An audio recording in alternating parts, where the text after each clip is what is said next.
And this is the part that gets me every single time. It's the words that nobody's ready for. A kid sits down in a teacher's office, and he says something that sounds like a confession, that sounds like a cry for help, that sounds like everything's wrong. And the teacher's face changes, because she's trained to hear danger in a child's voice, and this sounds like danger. He says, "He's not my father."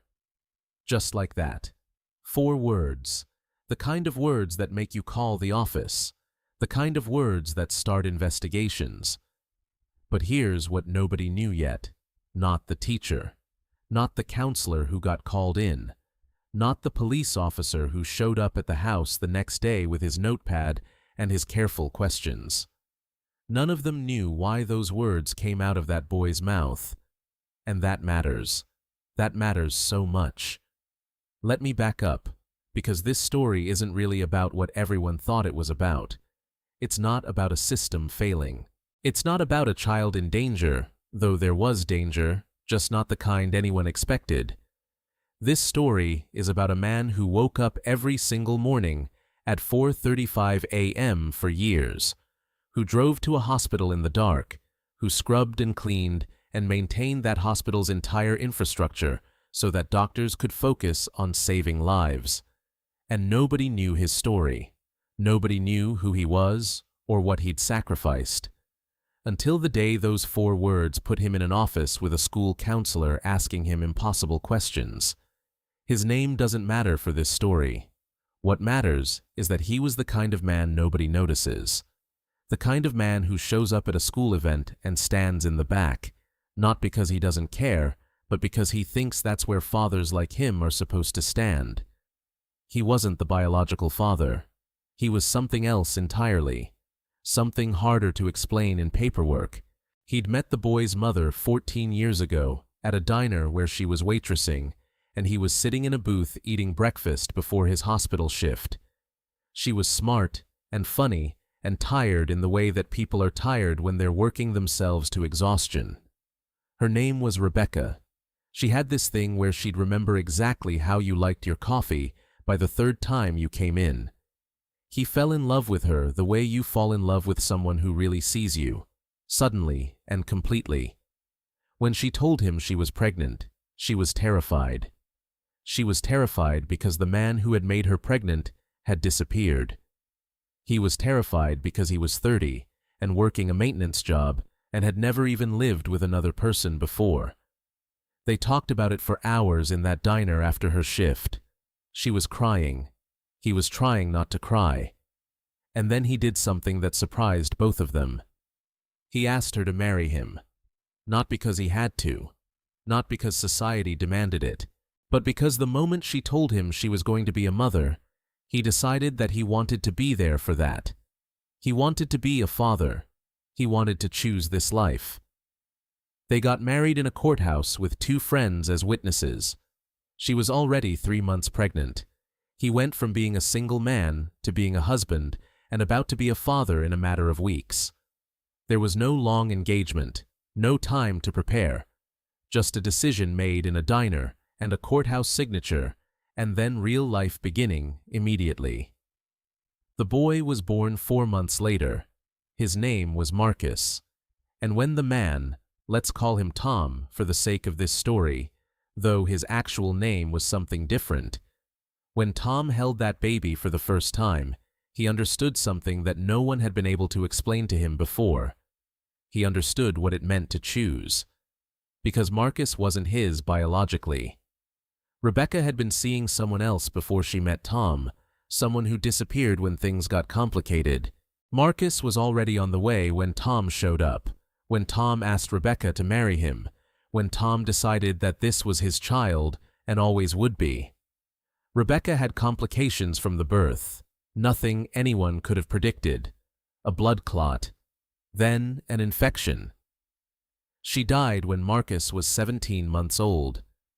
Tom was 31 years old, and suddenly he was alone with a toddler who wasn't biologically his, with no official claim, with a mother's family who was grieving and confused about who this quiet man with the calloused hands was supposed to be. This is the part that gets me, Because imagine that moment. You're a young man. You've been married for less than 2 years. You've chosen to love a child that isn't biologically yours. You've been a father for 17 months. And then the mother dies. And suddenly you're standing in a hospital, and people are looking at you with questions in their eyes because you're not related to this child by blood. You're just the man she married. And now what? Does this child go to her family? Do you go home without him? Has everything you've chosen to build just vanished? Rebecca's family was kind, but they were grieving in a way that made it hard for them to see Tom as anything other than the young man who had married their daughter briefly. They weren't hostile, but they also weren't clear about what was supposed to happen next. Tom had to make a decision. He could walk away. He could say, "This isn't my child by blood. This isn't my responsibility." And no one would blame him much. He was young. He had his own life. He hadn't asked for this. But here's the thing about Tom. He didn't leave. He didn't say, "Well, this is someone else's responsibility." He looked at that toddler who had called him dad since his first words. He looked at this child who had his mother's eyes and his own stubborn determination. And he decided that he wasn't going anywhere. He went to a lawyer, and he spent money he didn't have. He fought through the legal system for years. He had to get consent from the biological father, which meant finding him. He had to prove his relationship to the child. He had to convince a judge that a man without biological ties to a toddler was fit to be a permanent parent. And when that day came, when the judge signed the final order and the lawyer handed him those papers, Tom cried in a way he never cried before. Not gentle crying, not quiet crying. He wept. Because for the first time since Rebecca died, he had official proof that Marcus was his. That the love he felt wasn't something tentative that could be taken away. That he wasn't just the man his wife had married. He was a father. Legally. Permanently. Forever. He raised Marcus alone. He worked the hospital job because it had health insurance. He picked Marcus up from school every day at 3 o'clock. He made dinner in a small kitchen. He taught Marcus to ride a bike in an empty parking lot on a Saturday morning. He went to every school event. He saved money for braces. He did the 1,000 invisible things that fathers do, the things nobody writes down, the things nobody celebrates. He did it all because he had chosen to, because he had looked at a baby that wasn't his and decided that he was anyway. And he'd spent 9 years now, just being there. And this is where we get to that Tuesday. Because on Tuesday, Marcus came home from school, and something was different.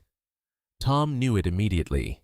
He had that particular sense that fathers develop where they can feel a problem in the air before anyone says anything. Marcus went to his room and didn't talk during dinner. He pushed food around his plate.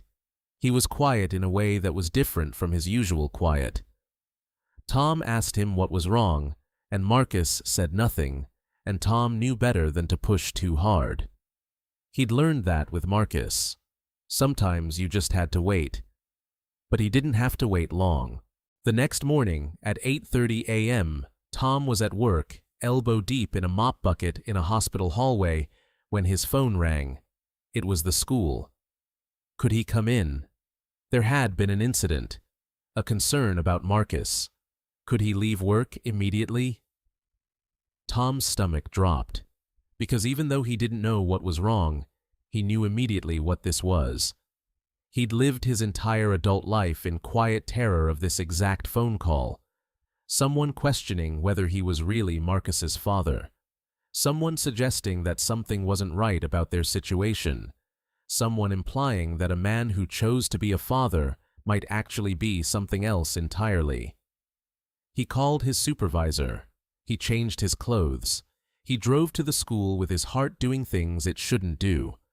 The teacher was waiting for him in the office. Her name was Mrs. Henderson, and she was a good teacher, the kind who cared so much that she sometimes saw danger where there was only confusion. She had Marcus's file open, She had a concerned expression. She said something like, "Thank you for coming in. We had a situation in class today that we need to discuss." And Tom sat down across from her, and he waited. This is the part that gets me, because you could see Tom's mind racing. He's in hospital scrubs. He's been pulled from work. He's sitting in a school office looking at a teacher's concerned face, and he knows exactly where this is heading. He's thought about this scenario 1,000 times, not because he's done anything wrong, but because he's spent his entire life worried that someone would look at him and Marcus and think that something was wrong. That a child without a biological father was automatically a child in danger. That a man who chose to be a father was automatically suspicious. Mrs. Henderson started slowly. She was kind about it, you could tell. She wasn't trying to attack him. She was following protocol, doing the job she'd been trained to do. "Today in class," she said, "I asked the students to introduce themselves and share something about their families for a project we're doing. And Marcus stood up and said something that concerned me." Tom felt his stomach do a particular kind of flip. He could see where this was going. He said, "He's not my father." Those were his exact words. And when I asked him to elaborate, he got very quiet and wouldn't say anything else. Tom tried to breathe normally. He tried to keep his face neutral. Inside his chest, his heart was doing things it shouldn't be doing. Because those words, those 4 words, he knew immediately that something had happened. Something had shifted with Marcus. Some line had been crossed at school that had made his son say the one thing Tom had always been terrified of hearing in public. Not at home. Not in the safety of their small apartment, where it was just the 2 of them. But at school, in front of other kids, in front of a teacher. "Has Marcus said anything to you?" Mrs. Henderson asked. "Has he mentioned problems at home? Any concerns about his living situation?" Tom shook his head. "No, nothing. Everything's fine at home. He seemed quiet last night, but I didn't push. I know how to give him space." He could hear himself sounding defensive. He hated that. He tried to soften it. "Can you tell me exactly when this happened? What led to him saying that?" Mrs. Henderson explained that it was during a normal classroom activity. There was nothing that had triggered it. Marcus had just stood up and made the statement, and she'd asked him to elaborate because she had been trained to take statements like that seriously. And when he wouldn't expand on it, she'd done what she was supposed to do. She'd documented it. She'd contacted the school counselor. She'd called Tom. "I want you to know," Mrs. Henderson said, and Tom could see she meant it. "I'm not accusing you of anything. I just have a responsibility. When a child says something like that, I have to report it. The school has to look into it. It's protocol." Tom nodded. He understood. Intellectually, he understood. The system existed to protect children. Mrs. Henderson was doing her job. But emotionally, sitting in that office with that file open, with that concern on her face, Tom felt every ounce of fear he'd ever carried about this moment. He felt like he was being accused of something. He felt like his paternity, which he'd spent years making official, was suddenly in question again. And Mrs. Henderson told him what Marcus had said, in class, to her, when she asked him to introduce himself for a project about family. He'd stood up in front of the class, and he said, "He's not my father," just like that. Not, "My dad's name is Tom," not, "I live with my dad," but, "He's not my father." And Mrs. Henderson had asked him to explain, and Marcus had gotten very quiet and hadn't said anything else. And Mrs. Henderson had written a note and sent it to the counselor, because that's what you do when a child says something like that. And Tom just sat there. Because what could he say? He couldn't exactly explain the entire situation to a school counselor in 15 minutes. He couldn't make Mrs. Henderson understand the adoption. He couldn't explain why his hands were shaking. So he did the only thing he could think to do. He went home. He got the folder, the adoption papers, the legal proof that he wasn't just someone pretending, that he was real, that Marcus was his.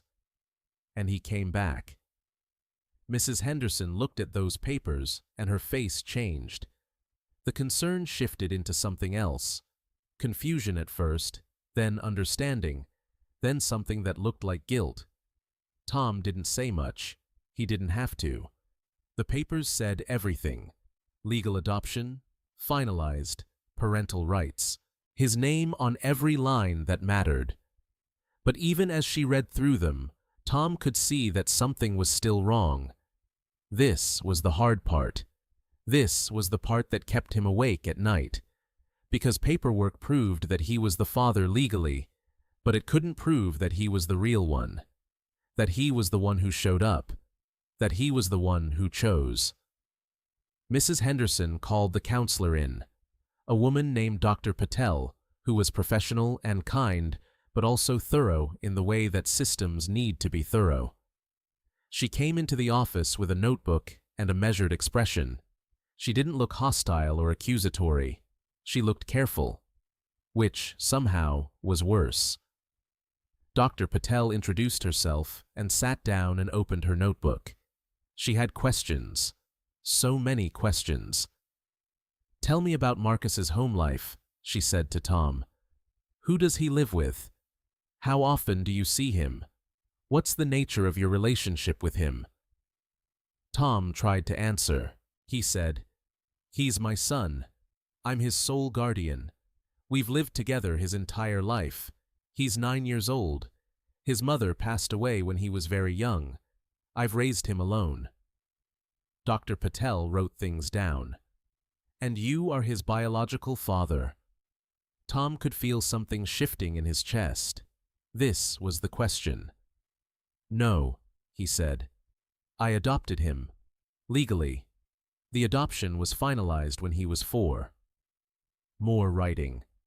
Tom watched the pen move across the paper, and he felt like each word being written was a mark against him somehow, like she was documenting his failures, even though he hadn't done anything.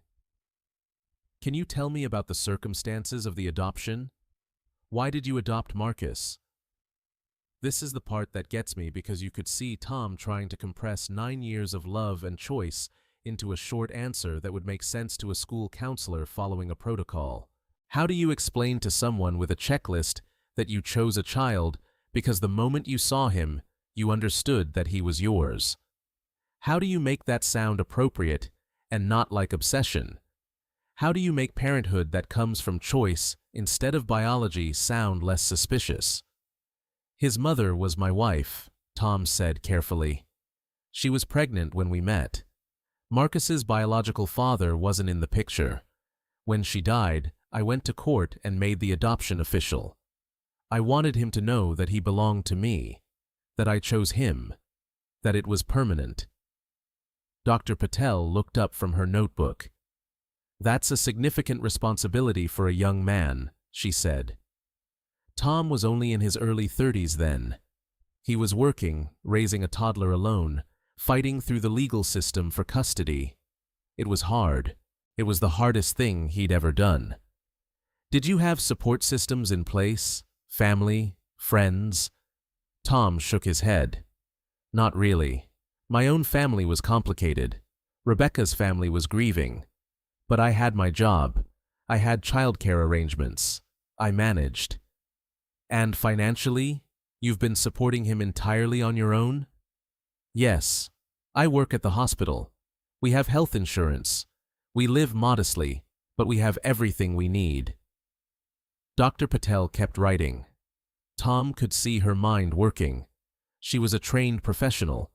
She'd been taught to see danger signs in family situations like this. She'd been taught that there were patterns to look for. And Tom, sitting there in hospital scrubs, slightly sweating, trying to explain why he'd chosen to take on a child that wasn't biologically his, was probably checking every box that made her want to investigate further. "I need to talk to Marcus alone, Doctor," Patel said finally. to understand what he meant when he said those words, to assess his safety. This is standard procedure. Tom's hands clenched. He didn't want Marcus to be talked to. He didn't want some counselor putting ideas in his head or making him feel like he'd done something wrong by saying what he'd said. But he also knew he couldn't refuse. That would make things worse. That would make him look like he had something to hide. "Of course," Tom said. And he got up, and he left the office, and he sat in the waiting area with those adoption papers in his lap, and he waited for the system to investigate him. This is the part that gets me. Because Tom sat there and he understood it. He understood that they had to check. That children sometimes say things coded in ways that only make sense to them. That systems exist to protect children precisely because sometimes the person with the papers isn't the person who should have them. And he understood that his presence right then, a slightly disheveled man in hospital scrubs, nervous and defensive, probably looked exactly like what they were trained to be suspicious of. But the thing that really gets me is what happened next. Because Dr. Patel asked to speak to Marcus alone, and Tom had to leave, and he sat in that waiting area with those adoption papers in his lap, and he waited for the system to investigate him, to look into his life, to determine whether he was worthy of being called a father. It took 3 days. 3 days of Tom at work trying to focus while his phone sat heavy in his pocket. 3 days of Marcus coming home from school quieter than usual, because now Marcus knew what had happened, and he knew that the school was asking questions, and he was starting to feel the weight of the thing he'd said. Tom didn't ask Marcus about it. He just picked him up. He made dinner.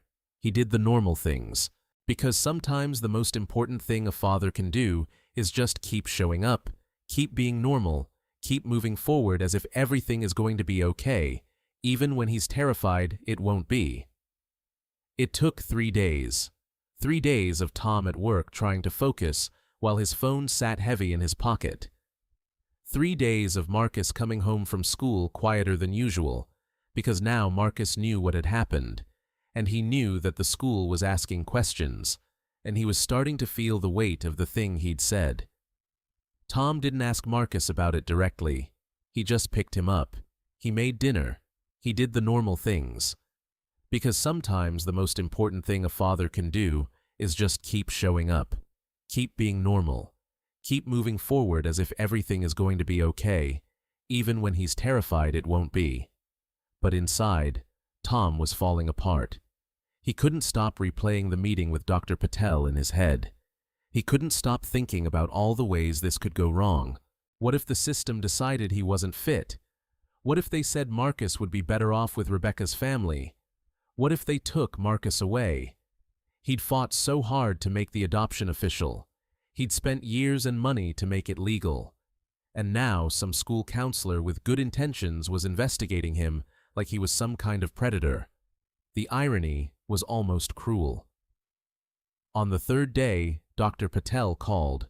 Her voice had changed. It wasn't suspicious anymore. It was gentler.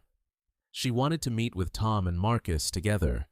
She said she needed to clear some things up. Tom's heart started racing again. Nothing good starts with, "We need to clear some things up."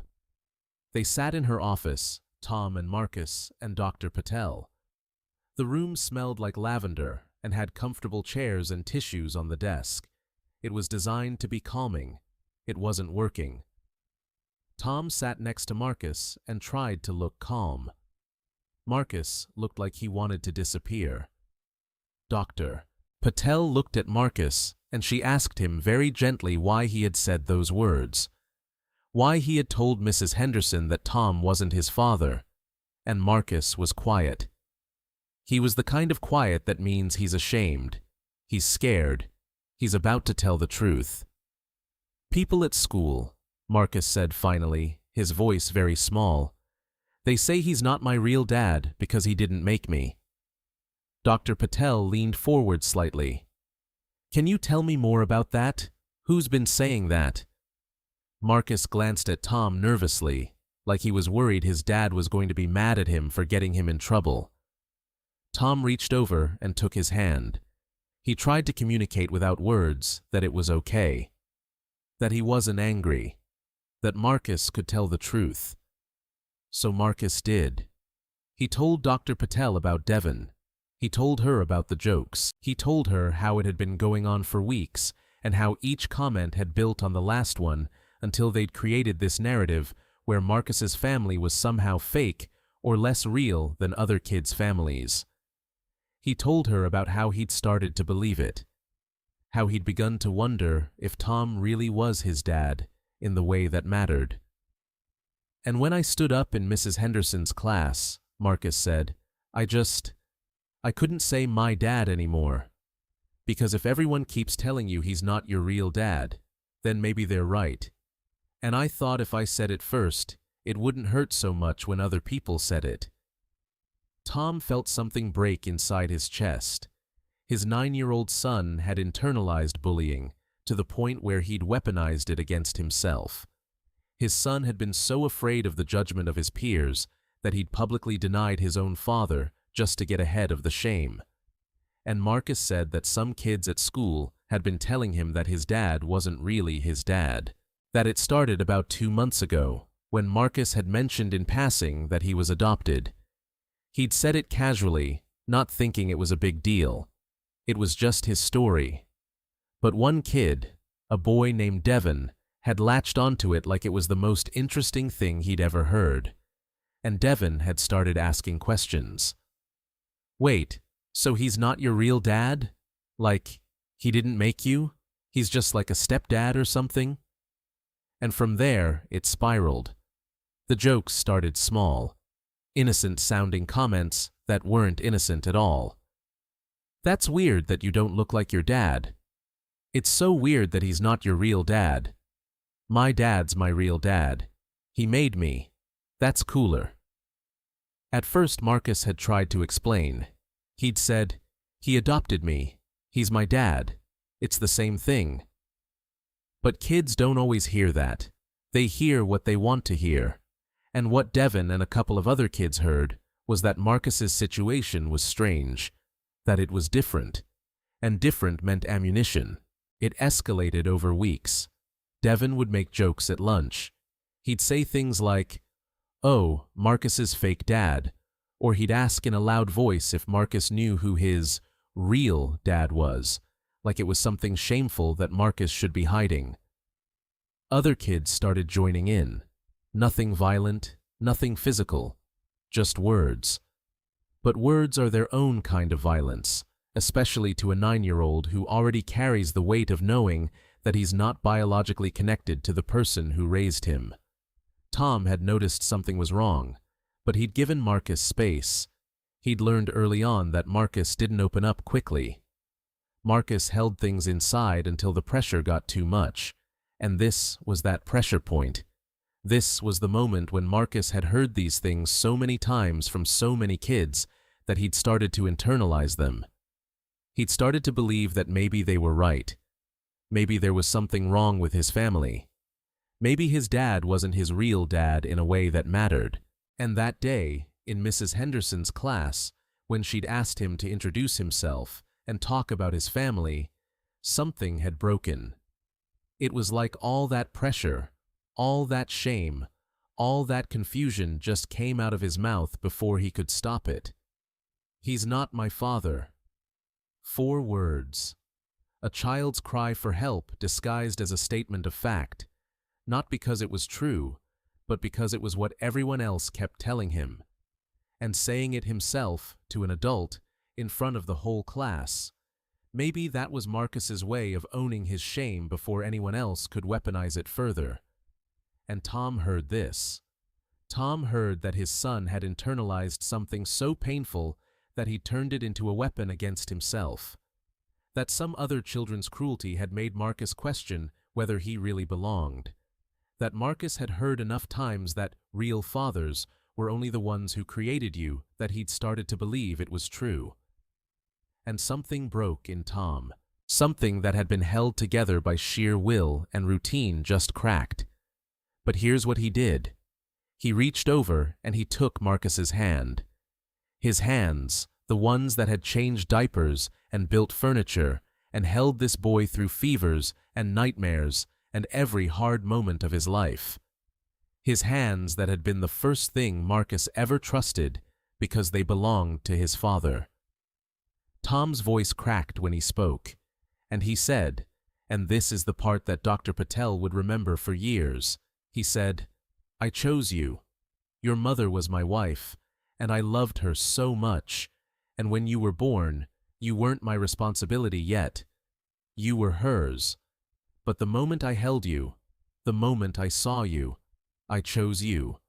And Marcus, I choose you every single day. Every morning when that alarm goes off at 4:35. Every time I leave work to pick you up. Every night when I make sure you're okay. Every single day I choose you." He paused. He was crying now too. "And no piece of paper is going to make me your father, because I already am. I am. That was decided the day I held you as a baby, and no kid at school, no one at all, is going to make you any less mine, because you've always been mine. You were mine the moment I decided you were. That's not how choosing works. When you choose something, when you choose someone, they become yours, and you became mine." Marcus didn't say anything. He couldn't. He was crying too hard. Tom pulled him close, and Marcus let him. He wrapped his arms around his dad, and he cried like he was finally letting out all the shame and confusion and hurt that he'd been carrying for weeks. Dr. Patel, sitting across from them with tissue boxes and training in trauma and family dynamics and 20 years of experience in school counseling, understood that what she was seeing wasn't abuse or neglect. What she was seeing was a man and a boy choosing each other over and over again, even when the world told them it wasn't real, even when biology and convention and cruelty suggested otherwise. She understood that sometimes the system looks at love and sees danger, and sometimes the system needs to be corrected by the very people it's investigating. And she understood that this man had just demonstrated, in a school counselor's office, exactly why he was the right person to raise this child. After a while, Tom and Marcus separated. Tom got Marcus tissues. Dr. Patel asked gentle follow-up questions, but her tone had changed completely. She wasn't investigating anymore. She was witnessing. She was seeing the truth. And when she asked Marcus if he felt safe at home, if his dad ever hurt him or made him feel unsafe, Marcus answered immediately and clearly, "No, my dad takes care of me. My dad's the best." And it was over. Dr. Patel apologized to Tom, though not in a way that made him feel bad. She said she had a responsibility to look into situations like these, and she'd done her job, and what she'd found was exactly what she suspected when she looked at the adoption papers. A man who loved his son, a son who loved his father back, a family that was real in every way that mattered. The investigation ended the same day. Mrs. Henderson called to apologize, though Tom never made her feel like she needed to. She had done her job. She had listened to a child, and she had tried to protect him. That was everything. But Mrs. Henderson went further. She called Tom back a few days later and asked if she could meet with him in her classroom, away from the office. When Tom showed up, she had something to tell him. "I've been thinking about what happened," Mrs. Henderson said, "and I want you to know that I took my obligation to investigate seriously. But I also want you to know that what I saw was a father who was completely devoted to his son. That's something I want to celebrate, not question." She told him that she was making a point of having conversations with all her students about different kinds of families, about how families look different, and that different doesn't mean wrong. She was going to make sure that in her classroom, in her space, children understood that families came in all shapes and sizes. that the only thing that mattered was love and commitment. Tom didn't know what to say. He just said thank you, and Mrs. Henderson meant it. Tom went back to his hospital job. Marcus went back to school, and things began to return to their version of normal. But something had shifted. Something had become more visible. Something about that moment, about a father being questioned by a system designed to protect children, and that system looking at him and seeing not a threat, but a hero. It changed things, because word spreads in school communities in ways that no one fully understands. The truth of what happened spread, not the details, but the essence of it. Tom was Marcus's adoptive father. Tom had raised Marcus alone. Tom loved Marcus so much that he'd fought through a school investigation without anger or defensiveness. Other parents heard it. Other kids heard it. And slowly, the kids who had been making jokes about Marcus and his dad stopped. They stopped because they realized, without anyone having to spell it out, that what they were saying was wrong. That they were mocking something that was actually beautiful. And other kids who maybe had things they didn't talk about, divorced parents, adoptive parents, single parents, step-parents, grandparents raising them, they started to see Marcus differently. They started to see that what he had was real. That you didn't need biology to be family. Some of them even started talking about their own families in new ways, started claiming their own non-traditional families with pride instead of shame.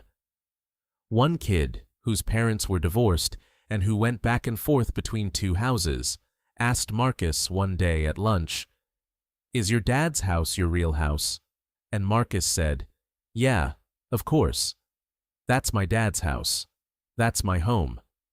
And the other kid nodded and said, "I have two real homes." And that felt important somehow. That felt like a shift in how kids were talking about family.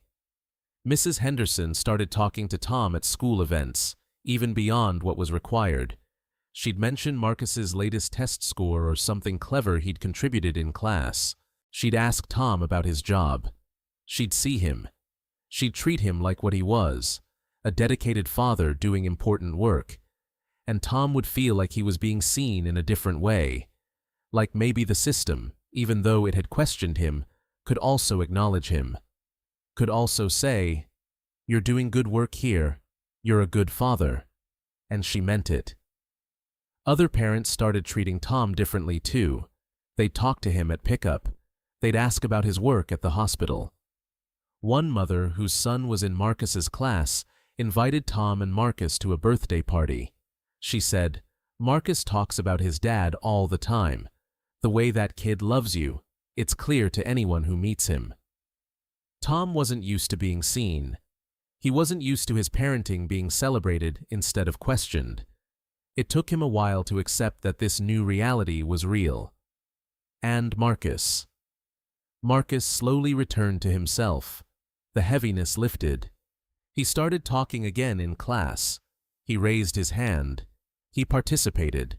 He made friends with a kid whose parents were divorced, and they bonded over having parents who'd made unconventional choices but loved them fiercely. He talked about his adoption, not like it was a secret anymore, but like it was just his story. Matter of fact, normal. His. He understood, in the way that 9-year-old boys can understand important things, that there was power in claiming what was true about yourself, that there was strength in being honest about your family, even when it didn't look like someone else's, that his father wasn't just someone who showed up because he had to. His father was someone who showed up because he wanted to, every single day. And that was more real than anything biology could make him. This is what gets me when I think about this story. This is the part that comes back to me in quiet moments. It's not really about a school system doing its job, though it did. It's not really about a man fighting for his right to be a father, though he did that too. It's about the 1,000 ways we're taught that love has to look a certain way, that family has to be built a certain way, that the only real relationships are the ones that are biological, or at least the ones that look like they are. But here's what I keep thinking about. Tom didn't have to say anything in that investigation. He could have gotten defensive. He could have refused to answer questions. He could have made it about his rights, about how unfair it was to question him. But he didn't. Because he understood something that not everyone understands. He understood that the school wasn't attacking him. The school was trying to protect a child. And even though the system made him feel like a criminal, he recognized the underlying intention. He saw that what Dr. Patel was doing, the investigation, the questions, the skepticism, it was all coming from a place of wanting to keep children safe. And that kind of grace? That's not something you can manufacture. That's something that comes from believing in your own story so deeply that you don't need someone else to validate it. Tom knew he was Marcus's father. He knew it in his bones. He knew it in the way his hands moved when he was around Marcus. He knew it in the choices he made every single morning. So when someone questioned it, it didn't shake him. It frustrated him. It scared him. But it didn't make him doubt himself. But here's what Tom knew. What he'd known for 9 years. What he was trying to tell his son. What he was trying to show the world. It's that love is a choice. Fatherhood is a choice. Family is a choice. And that choice, made every single morning at 4:35 a.m. when you wake up to go to work so someone you love can eat breakfast and go to school. That choice, made every single day when you pick them up at 3 o'clock and ask them how their day was. That choice, made every single night when you tuck them in or just sit next to them or exist in the same room as them. That choice is the realest thing that exists. And maybe that's the thing about a man like Tom, about a father who isn't a biological father, but is a father nonetheless. He doesn't get a lot of attention. He doesn't get celebrated. He just gets to wake up and do the work every single day, knowing that someone might question whether he has the right to call himself a dad, knowing that some people might think what he and Marcus have is somehow less real than if he'd created Marcus himself, but choosing to show up anyway, choosing to be all in, choosing to fold his hands and trust that the paperwork and the years and the small daily devotions will add up to something that can't be questioned. And they do. They absolutely do. I think about what that boy said. He's not my father. And then I think about what he really meant, what he was afraid of, that the world was telling him that his dad didn't count, that the man who raised him, who fed him, who held him when he cried, who went to his school events, who saved his life when his mother couldn't be there anymore, that man was somehow less of a father because of biology. And I think about how a single sentence can hold all of that, how a child's moment of shame can sound like a confession, but is really just an echo of the world's cruelty. This is the part that gets me. The part where I have to stop and breathe for a second. Because that's what we do to kids when we keep saying that real families come from biology. We teach them that the love they feel from an adoptive parent, a step-parent, a grandmother, an aunt, anyone who isn't their biological creator. We teach them that love is somehow conditional, that it's less real, that it's temporary. And then we act shocked when they internalize that message so deeply that they turn it into a weapon against themselves. We create the shame, and then we question the parent who's fighting against it. But this story doesn't end there. This story ends with a system recognizing its own mistake, with a teacher deciding to change her classroom, with a community slowly understanding something fundamental, with a boy learning that what he has is worth celebrating, and with a man knowing that even when the world questions him, even when paperwork seems necessary to prove what should be obvious, his choice, made every single day, is real. And I think about that man in the school office, holding his adoption papers like they were proof of something the world didn't want to believe. And I think about what it takes to keep choosing, day after day, when you know that some people will always question whether you're the real thing. To keep choosing when it would be easier to run.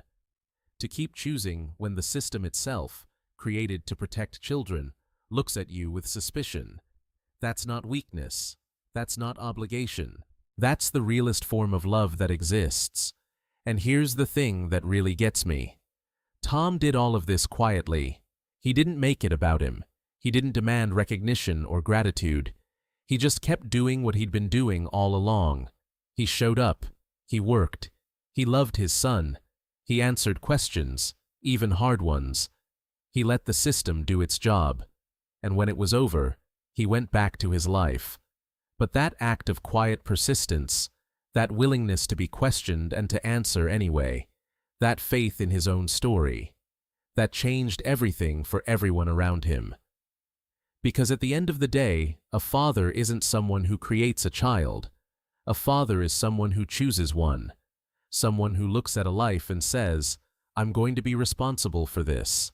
Someone who wakes up early and works hard and shows up, over and over again, even when the world tells them they don't have to. Someone who holds their son and says, you are mine, and I choose you, and no one gets to tell us that's not real. And that right there, that's the thing that gets me every single time.